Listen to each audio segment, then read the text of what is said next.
अधिवेशन चाललं, हे अधिवेशन हे अर्थसंकल्पीय अधिवेशन होतं. एकूणच या अधिवेशनाकडे जर आपण पाहिलं तर पाचवी बहुमत मिळवलेल्या अस्वस्थ सरकारने मांडलेला निरर्थक संकल्प होता. हताश आणि निराशावादी असा अर्थसंकल्प. ज्या ज्या गोष्टी यांनी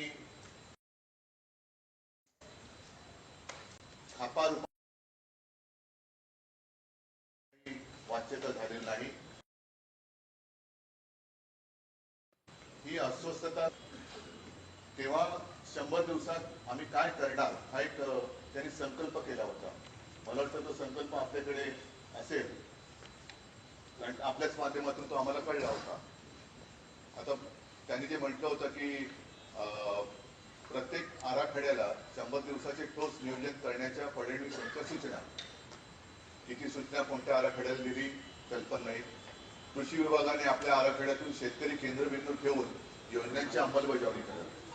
शेतकऱ्यांच्या आत्महत्या कशा सुरू आहेत, हमी भाव मिळतच नाहीये, हमी भावापेक्षा कमी दराने खरेदी झाली, त्याच्यानंतर ही सगळी खरेदी केंद्र जी काय असतील, कापसाची असतील, सोयाबीनची असतील, ही बंद करण्यात आली. वन विभागाने परदेशी विद्यापीठांना महाराष्ट्रात आकर्षित करण्याचं काय काय होतं. या सगळ्या 100 दिवसातल्या आराखड्यापैकी एकही गोष्ट मला नाही वाटत या अर्थसंकल्पामध्ये त्यांच्या योजना काय नेमक्या आहेत याच्याबद्दल बोलण्यात आलं किंवा ठोस काही उपाययोजना करण्यात आली. त्याच्या पलीकडे म्हणजे ही त्यांचा संकल्प जो काही होता करणार तो तर कुठे दिसलेलाच नाहीये. पण 100 दिवसामध्ये काय काय घडलं काल हर्षल यांनी छान लेख लिहिलेलाच आहे. पण एकूण महायुतीचं सरकार सत्तेत आल्यानंतर एक बीडच्या सरपंचांची हत्या झाली, त्याच्यानंतर सोमनाथ सूर्यवंशी यांची हत्या झाली, स्वारगेट बलात्कार प्रकरण गाजलं, भ्रष्टाचाराचे प्रकरण बाहेर येतात. आणि त्याच्याबद्दल कुठेही हे म्हणजे रस्ते, मुंबईचा रस्ता घोटाळा आपल्या माध्यमातून सुद्धा हा जनतेसमोर आलेला आहे. म्हणजे संपूर्ण मुंबईमध्ये खोदकाम केले गेलेलं आहे. मोबिलिटी ऍडव्हान्स तो काय आहे तो दिला गेलाय, कोणाला दिलाय, किती दिलाय, त्याचं पुढे काय झालं याच्याबद्दल बैठक जरूर झाली अध्यक्षांच्या दालनामध्ये. पण त्याचं निष्पन्न काय, नेमकं पुढे काय होणार आहे, त्याच्यावरती तुम्ही एओडब्ल्यूची चौकशी करणार आहात का, हा भ्रष्टाचाराचा पैसा गेला कुठे, कोणाच्या खिशात गेला, कोणत्या कॉन्ट्रॅक्टरने कॉन्ट्रॅक्ट मिळाली, या सगळ्या गोष्टीबद्दल कुठेही समाधानकारक उत्तर अशी काय महाराष्ट्रातल्या जनतेला मिळाली नाही. बरं, कर्ज माफी करणार होते त्याच्याबद्दल कुठे वाच्यता नाही. लाडक्या बहिणीला 2100 रुपये देणार होते त्याच्याबद्दल कुठेही वाच्यता नाही. कधी देणार, काय देणार याच्याबद्दल कुठे काही नाही. उलट लाडक्या बहिणींमध्ये सुद्धा आता वर्गवारी केली जाते, त्यांची कागदपत्र तपासली जाणार. म्हणजे तुम्ही मतं घेताना सरळ जे काय करायचं ते केलं आणि आता माझ्या बहिणींना तुम्ही या तपासणी करणार, तुमची कागदपत्र तर अजूनही मस्तीमध्ये फिरतोच आहे, त्याच्याबद्दल कुठे वाच्यता नाहीये. शेतकऱ्यांच्या आत्महत्या या सुरूच आहेत. नागपूरमध्ये दंगल झाली, मी या विषयात बोललो होतोच की बऱ्याच वर्षांनंतर शांत असलेल्या नागपूरमध्ये जातीय दंगल झाली. खरं म्हणजे आम्हाला आता असा संशय येतोय की एकूणच मुख्यमंत्री सगळ्यांना सावरण्याचा प्रयत्न करतात केविलवाना, तारेवरची कसरत त्यांना करायला लागते. पण ज्यांच्या मनामध्ये अजूनही मुख्यमंत्री पदाचे जे काही कोंब फुटलेले आहेत नको तिथे त्या खुर्चीसाठी, ते कोंब अजून काही जात नाहीये आणि ते त्यांना छळतात की काय, हा एक सगळा मोठा प्रश्न कदाचित मुख्यमंत्र्यांनी पडला असेल की अरे यांना सगळं देऊन सुद्धा हे असे का वागतात. आता काल जयंत पाटलांनी एक चांगलं सांगितलं की या अधिवेशनाचा फलित काय, अधिवेशनाने महाराष्ट्राला काय दिलं यापेक्षा अधिवेशन काळाने संपूर्ण देशाला उत्तम गाणं दिलं हे तर आपल्याला मान्य करावं लागेल.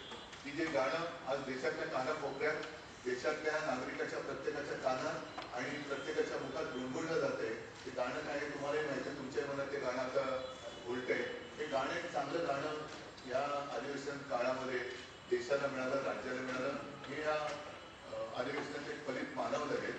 आणि जयंत पाटील जे म्हणाले की हे अधिवेशन म्हणजे काय तर कबरीपासून कांगरापर्यंत, बाकी काहीच नाही. तर अशा या अधिवेशन हे असं अधिवेशन घेतलं का गेलं आणि त्याच्यातनं नेमकं आपण काय दिलं याचा प्रश्न सत्ताधाऱ्यांनी स्वतःला विचारायला पाहिजे. या गोष्टी आपण आपल्या समोर दिसत असताना आणखीन एक गोष्ट जी दिसली ती म्हणजे सत्ताधाऱ्यांचा माज. मला नाही वाटत यापूर्वी कधीही गेल्या काही वर्षात किंवा अनेक वर्षात विरोधी पक्षांनी राज्यपालांकडे जाऊन सत्ताधारी त्यांच्या पाचवी बहुमताचा माज कसा दाखवत आहे आणि आम्हाला काही बोलू कसं दिलं जात नाही. आमच्या लक्षवेधिकांत भास्करराव जाधवांनी तो सरळ सरळ आरोपच केलेला लक्षवेधीबाबत. आणि असं हे अधिवेशन म्हणजे राज्यपालांकडे विरोधी पक्षांना दाद मागायला जावं लागतं. नंतर मी विधान परिषदेचा सदस्य आहे, अनिल परब आहे, मिलिंद आहे. मला नाही वाटत कारण माझ्यापेक्षा अनिल परब जास्त सिनियर आहे. गेल्या अनेक वर्षात सभापतींवरती पहिल्याच अधिवेशनात अविश्वासाचा ठराव आणावा लागला असं अधिवेशन यापूर्वी नजीकच्या काळात झालं असेल असं मला वाटत नाही. तर असे हे अनेक विषय आहेत, बोलायला गेलं तर खूप आहे. ज्या गोष्टी जर का अधिवेशन काळात बोलू दिल्या असत्या आणि त्याच्यावरती उत्तर जर का नीटनेटकेपणाने दिली गेली असती तर आता तुमच्या माध्यमातून जनतेसमोर बोलण्याची मला वेळ आली नसती. बरं, हे झालं महाराष्ट्राच्या अर्थसंकल्पीय अधिवेशन. म्हणजे एका बाजूला जे काय ते आपली मराठी म्हणे ना, खिशात नाही आणा आणि मला बाजीराव म्हणा, तशी या सरकारची गत झालेली आहे. वारेमाप घोषणा केल्या गेल्या पण पूर्तता काही नाहीये. म्हणजे काही थापा मारा, जनतेला काही कसे फसवा, जनता आपली भोळी भाबरी आहे, आपल्याला मत देईल, आपल्याला सत्ता देईल आणि सत्तेवरती आल्यानंतर बघू मग दडपशाही करायची, मग वेगवेगळे कायदे आणायचे. सरकारबद्दल कोणी काही बोललं तर त्याला चिरडून टाकायचं. ही दडपशाही जी ब्रिटिशांना सुद्धा जमली नाही ती यांना काय जमणार, यांना जमू शकत नाहीये. आता आणखी एक गोष्ट मला बरं वाटलं जरा की ज्या वेळेला शिवसेनेला म्हणजे शिवसेना एकच आहे, एसएनसी ही शिवसेना मी मानतच नाहीये.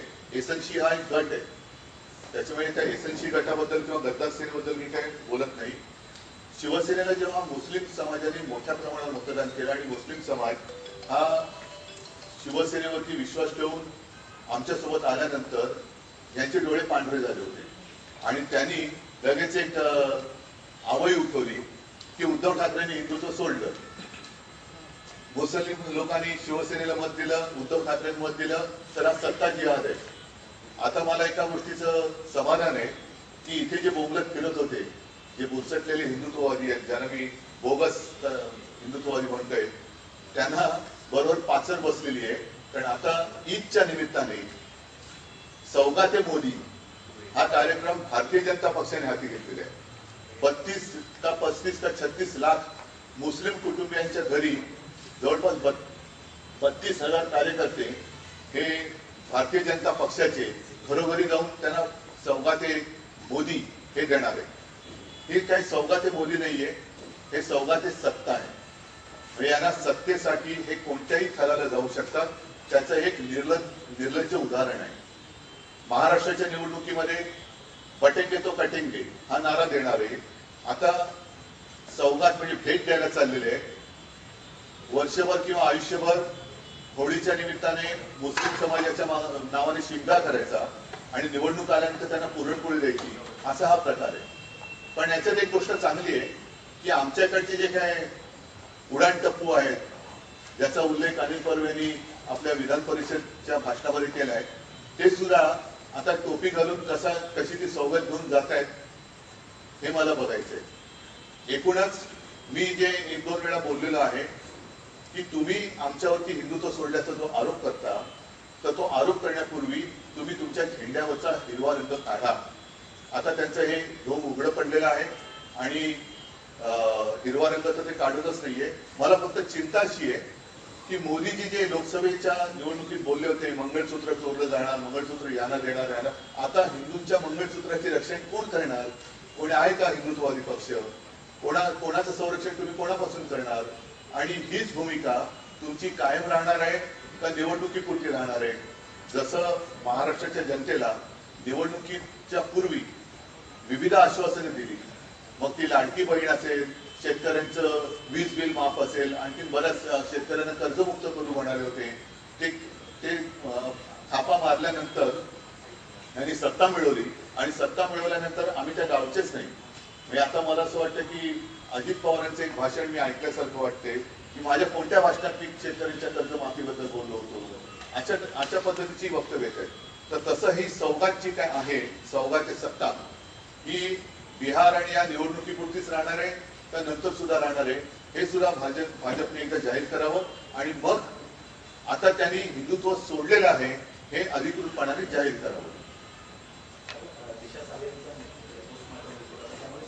त्याच्याबद्दल माझ्याकडे काही माहिती नाहीये. नाही ऐका,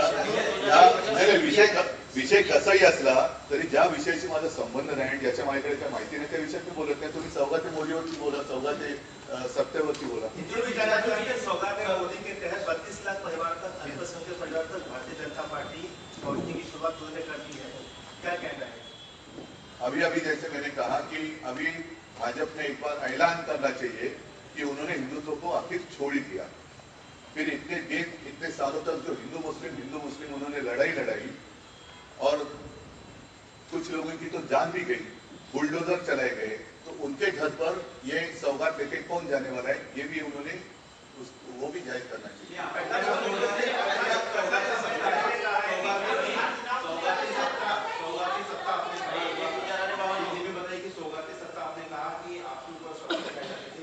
जब मुझे मतलब जो मेरी शिवसेना एक ही है, दूसरी है वो गद्दार सेना है, उसको शिवसेना मानने की कोई आवश्यकता नहीं है. तो जब शिवसेना को मुस्लिम समाज ने भारी मतदान किया तब इन्होंने एक ऐसी अफवाह फैला कि ये सत्ता जिहाद है. तो अब ये सत्ता है क्या सौगात सत्ता ले तो दूसरा क्या है? ये सत्ता पाने के लिए कुछ भी कर सकते हैं और इसका एक उदाहरण है. लहू में भीगी हुई सौगाते मोदी और 100 चूहे खा के दिल्ली चली हज को, ये प्रकाश अंबेडकर ने कहा है. तो उन्होंने कहा, मैंने आज जो कहा मुझे कहने तो मैंने कहा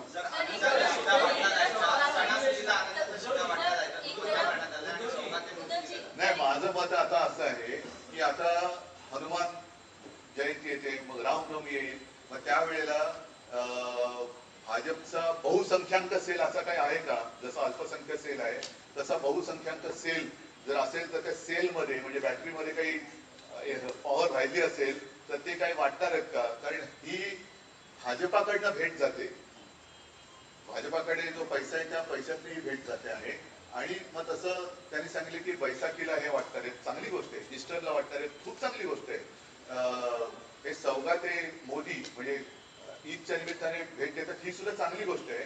पण हिंदूंना नुसती घंटा वाजवायला द्यायची, त्यांना दंगलीसाठी वापरायचं आणि मग जे दंगल ज्यांच्याकडनं करायला लावायची ते तर त्यांचे जीव जातात, घरं जाळली जातात, त्यांच्यावरती कारवाई केली जाते, त्यांच्यावरती पोलीस केसेस होतात आणि मग हे मात्र सत्तेसाठी सगळ्यांच्या गळाभेटी घेत फिरणार. आता असं मी ऐकलं की आता नुकतंच जी काही दिल्लीची निवडणूक झाली त्याच्यानंतर दिल्लीमध्ये बऱ्याच वर्षानंतर भाजपची सत्ता आली, तिथल्या मुख्यमंत्र्यांनी सुद्धा इफ्तार पार्टी वगैरे केली असं मी ऐकलं. खरं खोटं मी काय बघितलं नाही.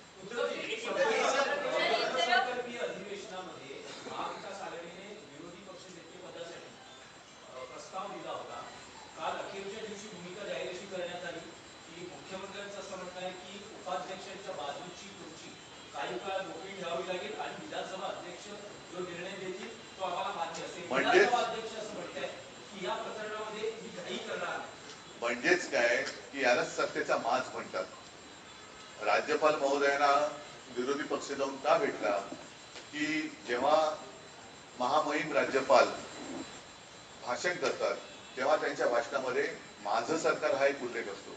आता तुमचं सरकार हे जनतेचा आवाज कसा दाबता आहे हे त्यावेळेला विरोधी पक्षाचे आमचे सदस्य जाऊन त्यांना सांगून आले. आता राज्यपाल महोदय काय भूमिका घेत आहेत, कारण यांची भूमिका तर आम्ही बघितली. राज्यपाल पूर्वीचे असते तर काय प्रश्नच नव्हता, काय आम्ही अपेक्षा कोणाकडनं करायची. पण नवीन राज्यपाल आले आणि त्यांनी सुद्धा एक चांगला प्रतिसाद दिला. निदान एक चांगला सुसंस्कृत माणूस आहे, त्यांच्याकडनं आम्हाला अपेक्षा आहे राज्यपाल महोदयांनी याच्यात आता हस्तक्षेप केला पाहिजे की जसं एखादी जागा लोकप्रतिनिधी शिवाय 6 महिन्यापेक्षा जास्त रिक्त राहू शकत नाही, तिकडे निवडणूक घ्यावी लागते तसं विरोधी पक्ष नेता हे सुद्धा पद किती काळ तुम्ही रिकामं ठेवू शकता हा एक विषय आहे ना. नाही, पण आणि असं कुठेही कालच संविधानावरती चर्चा झाली तर विरोधी पक्ष नेता हे संविधान आहेत ना, संविधानात्मक पद आहे ना का नाहीये. तर त्याच्यामध्ये असं कुठेही लिहिलेलं नाहीये की त्याच्यात काय अटी तटी शर्ती किंवा कायदा नियम असं काही नाहीये. विरोधी पक्ष नेता हा असायला पाहिजे आणि या पूर्वीचे दाखले सुद्धा आहेत. उद्धवजी महायुतीचे सर्व आमदार असं म्हणणं आहे की पुरेसं संख्याबळ विरोधी पक्षामध्ये आमदारांचं नाहीये. लोकसभेमध्ये असं कुठेही म्हटलेलं नाहीये. ही 10 वर्ष हे पद रिक्त होतं कारण आवश्यक लोकसभेत कदाचित असू शकेल पण विधानसभेमध्ये असं कोणताही कायदा कानून नाही.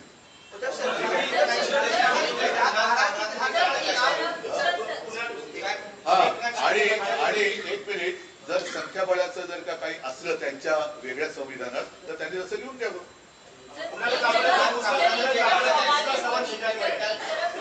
चौदा ते सत्ता. और दूसरी तरफ कह रहे हैं कि मुसलमानों को सड़क पर नमाज नहीं पढ़ना है यूपी में, वही चीज महाराष्ट्र में भी लागू करें. तो दो तरह की स्थिति है, क्या कहेंगे इस पर आप? इसलिए तो मैंने कहा ना, एक तो उन्होंने जाहिर करना चाहिए कि उन्होंने आखिर हिंदुत्व छोड़ ही दिया और नहीं तो ये सब नौटंकी है. ये तो नौटंकी है सिर्फ सत्ता हासिल करने के लिए. जैसे अभी बिहार की इलेक्शन आ रही है उनके साथ नीतीश कुमार है तो क्या जवाब देंगे वो. नीतीश वहां बिहार में करके दिखाओ नहीं. एक तो उनको आप सौगात दे दो नहीं तो बिहार में भी कहो कि हम नमाज नहीं पढ़ने की. कुछ तो करो. निर्मला सीतारामन पर कटाक्ष किया है कावरा ने और उसको दूसरा सबक भेजा गया मुंबई पुलिस द्वारा. बघा आता मी काय त्याचं वकील पत्र इकडे घेऊन बसलो नाहीये. जे त्यांनी केलं मला जे बोलायचं ते मी बोलतो.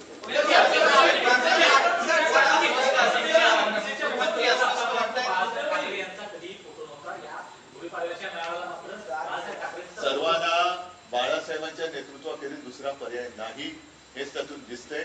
आणि जर आता महाराष्ट्र जिंकायचं असेल तसं जसं गेल्या वेळेला ह्या गद्दारांनी सुद्धा बाळासाहेबांचा फोटो वापरला तसं सगळ्यांनाच बाळासाहेबांचा फोटो वापरण्याखेरीज काय पर्यायच राहिलेला. पुढच्या काळात राज्य सरकार कुणाल कामरांच्या त्या एकूण विडंबन गीतामुळे जो काही वाद निर्माण झाला कदाचित महाराष्ट्रात असे कार्यक्रम सादर करण्यास त्यांना बचाव केला जाऊ शकतो अशा काळात. आणि तसंच जेव्हा ते मुंबईत येतील त्याच्या चौकशीला सामोरं जाऊ शकतं. शिवसेनेच्या कार्यकर्त्यांना त्यांना तोड देणं जाऊ शकतं. तर अशा वेळेस शिवसेना युबीटी कुणाल कामरांच्या शिवसेना युबीटी नाही, शिवसेना एकच आहे. दुसरी ती गद्दार सेना आहे. मी उघड म्हणतोय ती गद्दारांची सेना आहे. तिला आणि तिकडे जी काही तोडफोड झाली त्याच्यात शिवसेनेशी काहीचाही संबंध नाही. ती गद्दार एसनशी सेना आहे. या एसनशी सेनेने ह्या सगळ्या गोष्टी बरं मुख्यमंत्र्यांनी बचाव कोणाचा केला ज्याचं नाव नाही घेतलं त्याचं. पण ज्याचं नाव घेतलं त्याच्याबद्दल कोणीच काही म्हटलेलं नाहीये. तर त्याच्यामुळे एसनशी जे काय आहे एसनशी त्यांनी काय करायचं ते करू दे. ती गद्दार सेना आहे. पण एसनशीची बदनामी झाली असं जर तुम्हाला वाटत असेल तर याचा अर्थ एसनशी गद्दार आहे.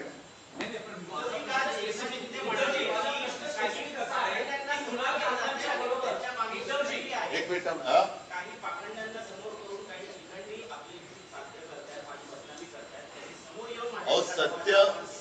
सत्य हे सत्यच असतं. इतके वर्ष अख्खी गावागावात 50 होते एकदम होते. गावकरी त्यांच्या बैल पोळ्याच्या निमित्ताने बैलावरती पण लिहिलेलं होतं त्यांनी.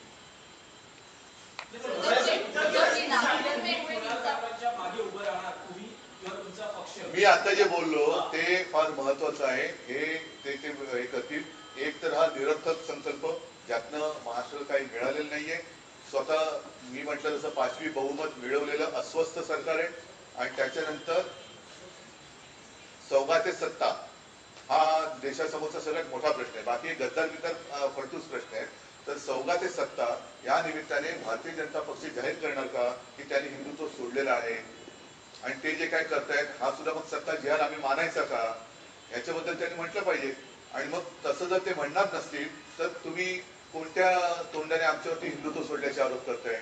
आम्ही तर आमच्या कामाने आणि आमच्या कर्तृत्वाने जर का समाजाची मतं मुस्लिम समाजाची मतं आम्ही मिळवत असू इतर समाजाची मतं मिळवत असू तर तुमच्या पोटात दुखायचं कारण काय. आजपर्यंत तुम्ही धार्मिक विष पेरत आलात. आता ज्या धर्मामध्ये तुम्ही विष पेरलं त्या धर्मामध्येच तुम्ही घरोघरी जाऊन अन्न पदार्थ देताय, तर काय तुमचं नेमकं काय, तुम्हाला त्यांना विष द्यायचंय का अन्न द्यायचंय हे तर एकदा सांगा. खुर्चीसाठी कोण फुटलेत काही जणांना. तर तुम्ही बघू शकता त्यांच्या कुठले, मी कसं सांगतो.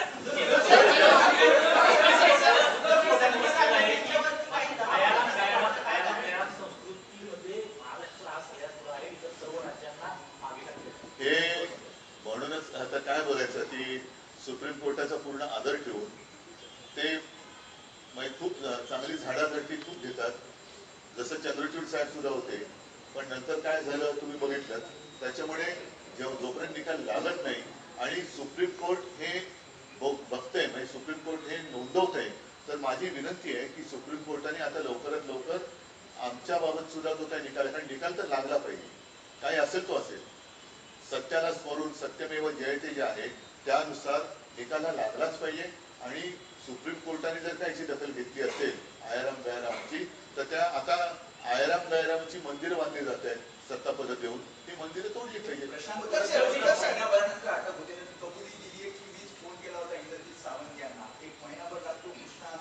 त्याच्याकडनं एक निबंध लिहून घेतील आणि सोडतील. बघा तुम्ही. अजूनही आता मला माहिती नाही, कारण काही बातम्या आपण विसरून जातो.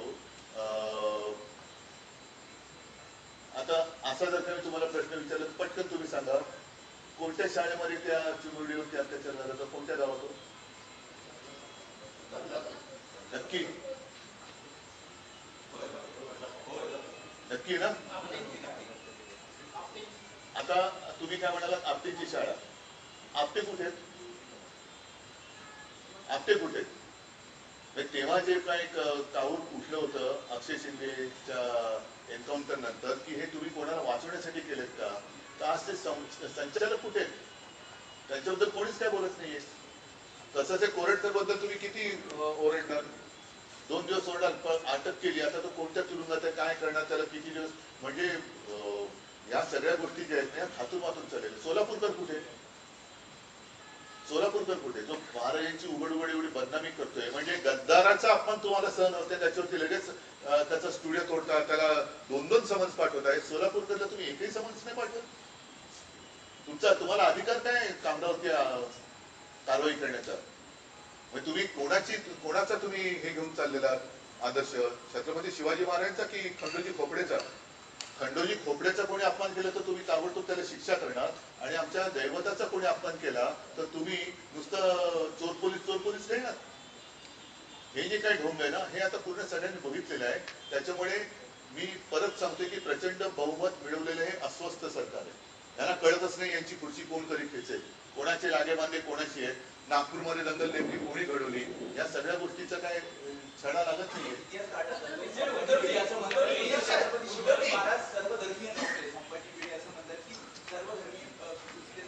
त्यांनी कोणत्या बागेचा आंबा खाल्ला मला माहिती नाहीये, त्याच्यामुळे मला काय त्यांच्याबद्दल बोलायचं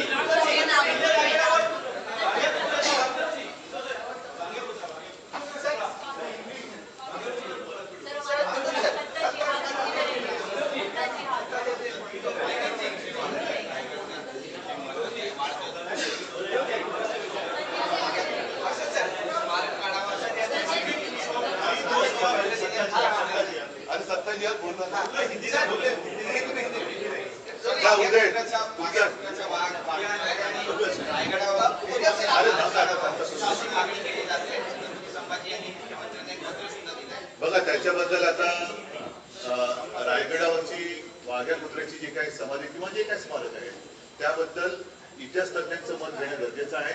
आणि काहीतरी कमिटी नेमा, काय वाटेल ते करा, ठेवायची ते ठेवा, उकडायची ते उकडा, परंतु त्याच्यावरनं एवढी पेटवापेटवी करण्याच्या आधी अरबी समुद्रातल्या शिवछत्रपतींच्या स्मारकाबद्दल एवढे कोण उठत का नाही, हा प्रश्न माझ्या मनाला पडलेला आहे.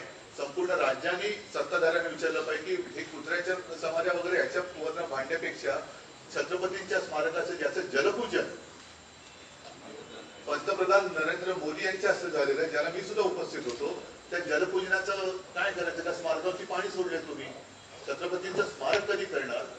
हा प्रश्न कोणी कोणाला विचारत का नाहीये? मोदींना तुम्ही काही स्मरण वगैरे करून देणार आहात? मी कोण बाबा मोदींना स्मरण करून देणार? नाही नाही, आता हे परत आहे की छत्रपतींच्या स्मारकाबद्दल स्मरण करून द्यावं लागतं, हे याच्यासारखं दुर्दैव काय? आणि हे काय कोणाला हिंदुत्व शिकवत आहे? नाही, आता तुमच्या लक्षात आलं असेल की ज्यांना छत्रपतींच्या स्मारकाबद्दल काय पडलेलं नाहीये ते सोलापूरकर आणि कोरटकरला काय हरकत करणार? कोश्यारीनं काय कारवाई करणार? कोश्यारी सर आपने सत्ता की आपका जिक्र किया सत्ता जिहाद नाही, सौगात है सत्ता। इससे अपना टिकट दूसरे का जिक्र क्या आएंगे घर घर जाकर अनाज दे रहे हैं। घर घर में आज तक वो जहर दे रहे थे, अब जाके अनाज दे रहे हैं, अच्छी बात है। लेकिन भाजपा ने अभी ऐलान करना चाहिए कि उन्होंने आखिरकार हिंदुत्व छोड़ ही दिया और अब उनको कोई अधिकार नहीं रहा। जो मेरे ऊपर आरोप लगाते हैं या मेरी आलोचना करते थे कि उद्धव ठाकरे ने हिंदुत्व छोड़ा, भाजपा को कोई अधिकार नहीं रहा है। आखिरकार उन्होंने भी हिंदुत्व छोड़ दिया है, तो आगे जाकर देखते क्या सर होता है। विधानसभा लोकसभा चुनाव में नारा था एक है तो सेफ है और अभी एक है तो सेफ है, बटेंगे तो बटेंगे, आपका मंगलसूत्र चुराएंगे। तो अभी अगर भाजपा ने भी हिंदुत्व छोड़ दिया है तो हिंदू सेफ है या नहीं है? और जो यहाँ अपने आप को हिंदुत्व के रक्षक मानने वाले जो लोग हैं, उनकी मुझे तस्वीर देखनी है कि वो कैसे जाते हैं घर घर में और मस्जिद में जाकर कैसे वो सौगात देते हैं। ठीक है सर। चुनाव में